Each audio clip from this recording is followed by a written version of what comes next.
My wife said, "This house is a prison."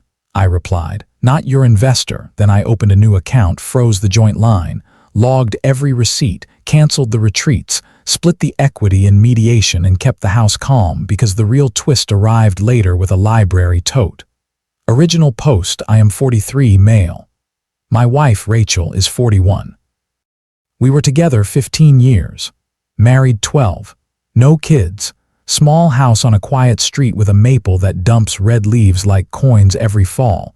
I manage operations at a local warehouse. Straight hours. Good benefits. Rachel stayed home the first few years, then part-time at a boutique, then online courses. It felt simple at first. Little shifts started 2 years ago. Rachel got heavy into wellness, breathwork, journals with gold edges, podcasts about alignment. She said she was finding her true self. I said fine, I like people growing. She asked for a weekend retreat. I said yes. She came back bright and restless. The talk changed. She said our life felt small. The house felt like a container. I asked what that meant. She said it meant walls. She started a coaching package, $2,000 a month. I said that was a mortgage payment. She said investing in herself would return tenfold. I said let's write it down. She rolled her eyes. Money shifted.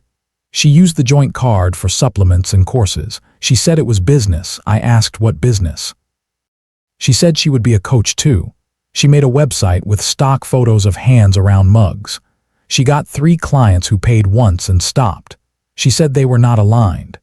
The sentence that stuck landed on a Tuesday. She stood in the kitchen and said, like she had practiced in a mirror, "This house is a prison. You are kind, but you keep me small." I stared at the toaster. I felt my stomach go tight and still. I did not argue. I did not make a speech.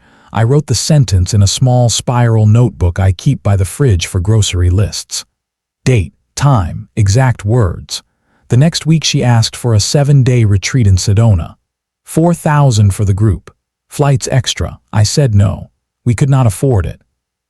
She said scarcity mindset. I said numbers are not feelings. She cried, then went quiet. 2 days later I saw a charge, airline, then a hotel. I checked our savings. She had moved money from a shared account to her new business account and booked it. She left a note on the counter. "Do not contact me unless there is an emergency. I need space to breathe." I did not chase. I did not call. I opened my laptop and made a folder called Rachel Separation. I downloaded 6 months of statements. I screenshotted the charges. I took a photo of the note. I put my notebook page on top. I emailed a local family lawyer a short line. "My wife left. I need boring help." That was my first action. Not a fight, a plan. Update 1: She came back from Sedona with beads and a soft voice. She smelled like sage. She kissed my cheek and said we needed to talk like evolved adults. We sat at the table, daylight, no music, phones on the counter. "I am moving out," she said. "I love you, but I cannot heal in this prison. I will rent a loft with light.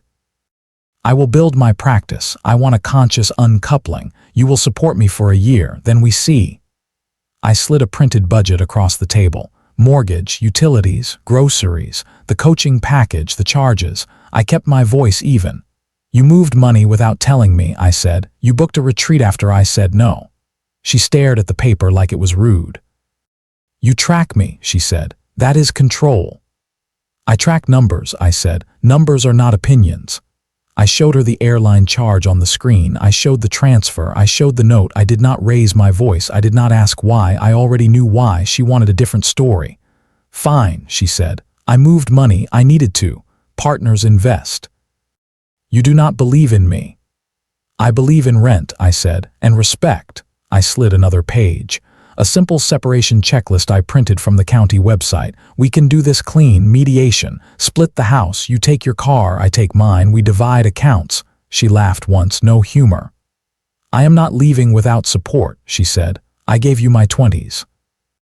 I made a home. You owe me runway." "I owe you fairness," I said, "not funding for retreats." She stood and leaned on the chair back like the floor moved. "You are small," she said. "You cannot see possibility." She walked to the bedroom and began to pack a bag. I did not block the door. I did not beg.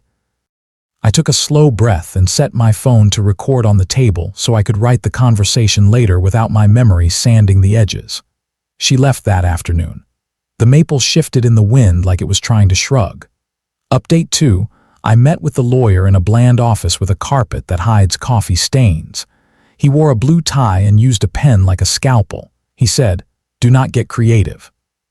Courts like receipts. He asked for a timeline. I gave him dates, the note, the charges, the coaching package, the retreat. I gave him my notebook with the sentence, "This house is a prison." He said to open a new checking account, move my direct deposit, freeze the joint credit line. He said to gather proof of her choices if she asked for spousal support beyond what is reasonable. He was calm. He said, "We are not punishing, we are telling a clean story." I changed passwords. I split the streaming services. I set up a mail forward. I put the mortgage on autopay from my new account so nothing bounced and she could not move it. I took my name off her new business account through the bank. They did not blink. They see everything. Rachel rented a loft a mile away with white walls and a plant that looked tired. She posted photos of the light. She wrote a caption about finally breathing.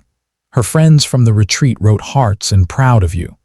A cousin sent me the post and asked if I was okay. I said, yes, handling it. 2 weeks later, Rachel's lawyer sent a demand. Spousal support for 3 years at a number that read like a car payment, plus half the equity in the house now, plus my covering her coaching to help her become employable. My lawyer inhaled, then exhaled. He said, "We will respond." He had me build a timeline, not adjectives, events. I printed bank records showing the coaching package, the retreat charges, the business account transfers, and the online store receipts for crystals and supplements. I printed texts where I asked about budgets, and she said, "We will manifest." I printed the note she left and the email she sent telling me not to contact her. I printed a calendar page where rent, food, and utilities lived. He smiled a small professional smile. "This is what court's like," he said. "Reality." We went to mediation in a room with cheap art and a bowl of mints. The mediator was a woman in her 50s who looked like she had seen every kind of storm and was not impressed by rain. Rachel wore linen and a necklace that caught light. She said our home had been a prison. She said she had lost herself. She said she needed support to rebuild. Her lawyer talked about sacrifice and years at home. My lawyer slid the folder across the table. He spoke like he was reading a grocery list. "Here are the expenditures from her business account and joint account," he said. "Here is the coaching contract. Here are the retreat charges after my client declined. Here are comparative job listings at the boutique where she worked, showing current wages. Here is the mortgage, which he pays. He is offering reasonable temporary support and a buyout of her portion of equity based on appraisal. He will not fund coaching as a marital expense. He will not fund retreats. He will not fund a loft she cannot afford." Rachel's mouth tightened. "You are making me sound irresponsible," she said to me. "I am healing." "You can heal on your budget," I said, soft, level. She looked at the mediator. "He is punishing me for growth," she said. The mediator tapped a pen. "The question is not growth," she said. "The question is need and means." We kept it boring. We kept it about numbers. When Rachel said she needed 3 years, the mediator asked for job search logs. Rachel said she had a brand building. The mediator asked for income statements. There were none. My lawyer slid a printout of her Instagram ad for a retreat she hoped to lead at 300 a head. No signups. The mediator nodded like a teacher who likes clean math. Rachel's lawyer asked if I had ever been cruel. I said no. He asked if I had blocked access to money. I said I froze a line after unauthorized transfers and set equal access to a new joint account for household bills during the proceedings. I came with a screenshot. He stopped asking those questions. By noon, we had a framework. Rachel would get temporary support for 12 months at a number the court guidance would approve, not the linen necklace number. She would get half the house equity after an appraisal less the debts she had created from the joint account after separation. She would take her car and the plant. I would keep my car and the tools. Each would pay their own coaching, crystals, and mints. We would both sign a clause saying no public disparagement of the other. We would both say the same sentence to family. We grew apart. We are handling it. She cried then, not loud, just a leak at the corners. She said, I thought you loved me enough to sponsor my freedom. I love you enough to stop the part that hurts both of us, I said. I am not your investor. We signed the temporary orders. She left holding her tote like a shield. I walked to my truck and felt like I had set down a fridge I had been carrying upstairs. Update 3 months passed. Rachel posted less and then different. No more prison. More inner work. She sent 2 emails asking to talk. 30 minutes, coffee, no lawyers. I set terms, public place, Sunday, noon. 30 minutes, no money talk, we meet once, then everything by email. She arrived in a blue sweater with her hair pulled back. She looked thinner, tired. She said hello and wrapped her hands around a mug like it could remind her of warmth. I wanted to apologize for saying the house was a prison, she said. I was angry at myself. I put it on you. I nodded. Thank you, I said. I thought freedom meant running, she said. It turns out freedom is paying your own bills. A small, dry smile. I am working 20 hours at the boutique again. I am applying for full time. The retreats did not make money. The clients did not stay. I do not have a brand. I have a plant and a low credit score. I hope you find steady, I said. She stared at the table. Can we try again, she said. Not the same, different, slow. I shook my head. I am done, I said. We can be respectful adults. We are not partners now. She nodded like she had expected that answer and still had to hear it. I will finish the year and then stand on my own, she said. I will not ask for more. Good, I said. I will meet you at the finish line of this paperwork. Then we wave. She laughed once, soft. You and your lines, she said. They saved you, maybe me too. We left at 28 minutes, no hugs. Final update, it has been 18 months since the kitchen sentence and the retreat charges. The divorce is final. The orders stayed close to the mediation. Rachel got a year of temporary support. It ran out last month. She kept a portion of the house equity. She rented a smaller place near the boutique. She works 35 hours and takes online classes that cost a normal amount. She posts about books in the park. No more prison. No more crystals. We do not talk except for mail that still goes to the old address and tax forms. People ask where the revenge is. They want a video of me throwing crystals in a bin.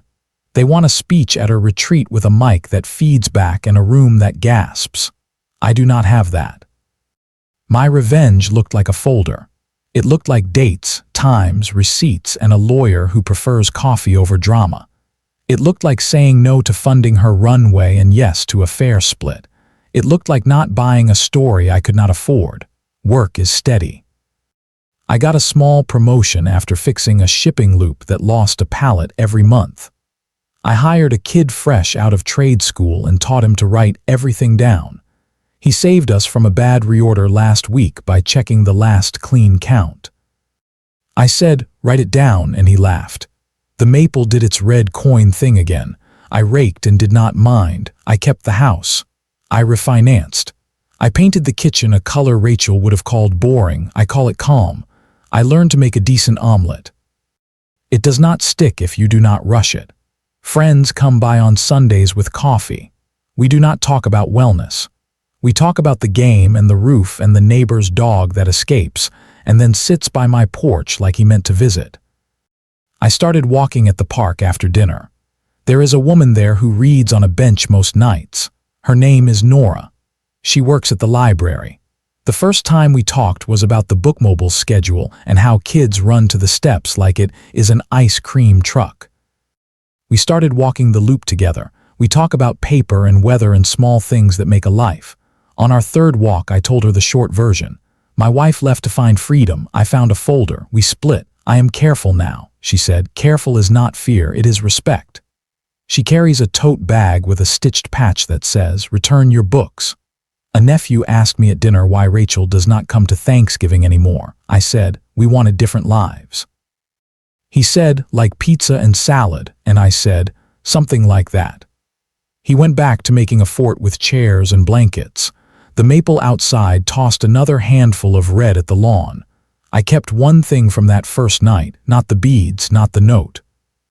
A page from my spiral notebook, 4 lines in block letters. Hear the sentence. Write it down. Follow the money. Leave clean. It lives in the top drawer by the takeout menus and a roll of tape. When I open the drawer to find scissors, I see it. It does not hurt, it steadies. If you are where I was, here is what helped. Believe the word that hits like a bell.